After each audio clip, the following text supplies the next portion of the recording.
Hello everyone, आप सब कैसे हैं। उम्मीद करती हूँ कि आप सब ठीक होंगे और मैं भी ठीक हूँ। यहाँ पे रात के 7:30 बज रहे हैं और यहाँ पे हम चाय बनाने लगे थे क्योंकि आज पूड़ी और चाय बनाएंगे। तो मेरा तबीयत ठीक ना होने की वजह से, फीवर होने की वजह से आज सब्जी रात में नहीं बना रहे। तो मेरा बेटी और बेटा बोला कि अम्मी आज पूड़ी और चाय ही बना दीजिए। तो मेरी बेटी आटा लगा दे रही थी और हम इधर चाय बनाने के लिए चले आए क्योंकि एकदम अच्छा नहीं लग रहा था फीवर की वजह से और काम भी मेरा रुक रुक कर हो रहा था।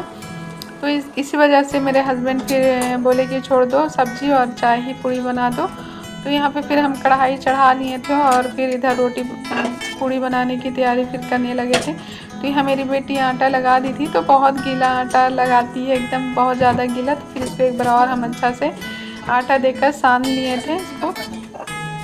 तो यहाँ पे देखिए हम फिर पूड़ी बनाने लगे थे और तबीयत ना होने की वजह से भी ना एकदम मन नहीं करता, इधर व्लॉगिंग भी करना होता है, इधर हमको मेरा सारा काम भी करना हो रहता है। तो मेरे हस्बैंड बोलते हैं, अगर जैसे कि हम नहीं बनाए ब्लॉग तो मेरे हस्बैंड बोलते हैं व्यूज़ आए या ना आए तुमको ब्लॉग करना है, बनाते ही रहना। जैसे मेरे हस्बैंड जानते हैं कि इसका हमेशा तबीयत ख़राब रहता है और फिर डिप्रेशन वाला भी है, जैसे हार्ट वाला भी है। तो मेरा एक हार्ट उठ चुका है और अगला वाला में डॉक्टर बोला है कि वो बहुत ख़तरनाक हो सकता है। तो आप ज़्यादा डिप्रेशन नहीं लीजिएगा, कोई ऐसा बात नहीं सोचिएगा। तो मेरे हस्बैंड चाहते हैं कि हम मतलब बिजी रहें, बच्चे लोग स्कूल अगर चल जाए तो हम ब्लॉगिंग ऐसे करते रहे तो मेरा मन बहलता रहे। तो मुझे व्यूज़ का कोई मतलब ये नहीं है, मेरा सब्सक्राइबर तो बढ़ ही रहा है लेकिन व्यूज़ नहीं आ रहा। तो मेरे हस्बैंड बोलते कभी ना कभी तो आएगा। तो यहाँ पर यूट्यूब वाला भी सोचता होगा कितना ढीठ से पाला पड़ा। मेरा आज 1 साल व्लॉगिंग करते हुए हो गया है, आज पूरा पक्का 1 साल हो चुका है मेरा व्लॉगिंग करते हुए। तो इधर मेरे हस्बैंड भी इधर आ गए हैं हेल्प करने के लिए। तो मेरा काफ़ी काम मेरा हस्बैंड ही हेल्प कर देते जो कि हम वीडियो में नहीं लाते हैं। और कभी कभी मेरे हस्बैंड आ जाते हैं मेरे वीडियो में, तो खैर कोई बात नहीं, जब इनका मर्जी रहता है तो ये आ जाते हैं। और ये पूड़ी छाने थे, एकदम पूरा मतलब फूला ही नहीं था। तो अपने हस्बैंड को बताएं कि अच्छा से ऐसे करिएगा ना, प्रेस करिएगा तो वो अपने फूल जाएगा। तो मेरे हस्बैंड का मर्जी रहता तो ही ये कर देते हैं, नहीं रहता तो हम बोलते भी नहीं, बस अपना मर्जी से ये कर देते हैं। और जानते हैं कि मेरा तबीयत ठीक नहीं रहता और अगर मुझे सुस्त देखते हैं तो ये अपने आप मेरे कामों में हेल्प कर देते हैं। तो अगर हस्बैंड, आप जानते हैं कि जीवन साथी होता है हस्बैंड और हस्बैंड का जीवन साथी होती है वाइफ, तो दोनों एक दूसरे के ही लिए बने हैं। तो उनका दुख में हम साथ देते हैं, मेरा दुख में मेरे हस्बैंड साथ देते हैं। बस यही होना चाहिए हस्बैंड वाइफ में। और हस्बैंड वाइफ में ये भी होना चाहिए कि उनको हम समझे और वो मुझे समझे। तो इधर हम अपनी बेटी के लिए भी रोटी निकाल लिए थे और फिर हम और मेरे हस्बैंड के लिए फिर निकाल लिए हैं। तो ये देखिए हम चाय निकाले हैं तो एक कप में और एक गिलास में। तो मेरे हस्बैंड बता देती हूँ कि मेरे हस्बैंड गिलास पर ही चाय पीते हैं और कोई भी मेहमान आ जाए तो मेरे हस्बैंड बोलते हैं मुझे कप में मत देना, गिलास में तो अच्छा भी नहीं लगता लेकिन मुझे देना पड़ता। और ये दोपहर का सब्जी बचा हुआ था तो मेरे हस्बैंड को चाय और पूड़ी एकदम ने मन कर रहा था देने का। तो यहाँ से हम सब्जी फिर निकाल कर मेरे हस्बैंड के लिए फिर दिए कि आप सब्जी साथ खाइए।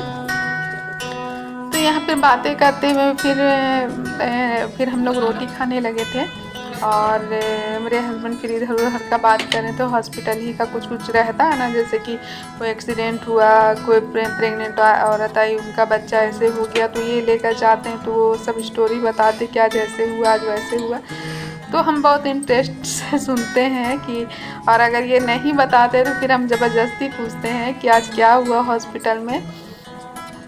तो अगर मेरे हस्बैंड को मन करता है तो बता देते हैं, मन नहीं करता तो चुप रहते हैं, अगले दिन बताते हैं। इसलिए कि मेरे हस्बैंड बहुत कम बोलते हैं, बहुत कम एकदम। अगर कोई आ गया मेहमान तो ये चुप ही रहते, मेहमान ही को बोलना पड़ता है। तो खैर बातें तो होती रहेगी। हम लोग का रात का डिनर हो गया था और फिर हम जल्दी से चले आए थे इधर किचन रूम की तरफ। तो और मेरा ये यहाँ पे बर्तन भी बहुत ज़्यादा हो गया था तो यहाँ पे जो दोपहर वाला भी बर्तन रखा ही हुआ था और सारा सब एक जगह कर लिए हैं और इधर फिर साफ़ सफाई किचन को हम पहले कर लेंगे तभी बर्तन धोएंगे, क्योंकि जो सुबह में ये सब सारा काम होया हुआ रहता है ना, तो फिर सुबह में मुझे कोई दिक्कत नहीं होती। बस तुम सुबह उठो, फिर आटा लगाओ, तो फिर सब्ज़ी बनाओ, और ये सब अगर काम नहीं होता तब पहले बर्तन धो, उसके बाद फिर किचन साफ़ करो, तब सारा काम करो। इसी वजह से लेट भी हो जाता है कभी कभी। तो इसीलिए हम सोच रहे हैं कि तबीयत भी ठीक नहीं रहता है, तो चलो तबीयत का क्या है, कभी ना कभी तो कभी मतलब महीना में तो मेरा अगर तबीयत का बात करो तो फिर महीना में 20 दिन तबीयत ख़राब तो 10 दिन हम ठीक ही रहते हैं। तो खैर मेरा तबीयत का चलता ही रहता है, इसलिए मेरा लाइलाज बीमारी है, तो इस वजह से हम पड़ते ही रहते हैं बीमार। तो क्या किया जाए, ऐसा होता ही रहता है मेरे साथ, तो काम तो रुकेगा ही नहीं, किसी का पेट तो मानता ही नहीं है।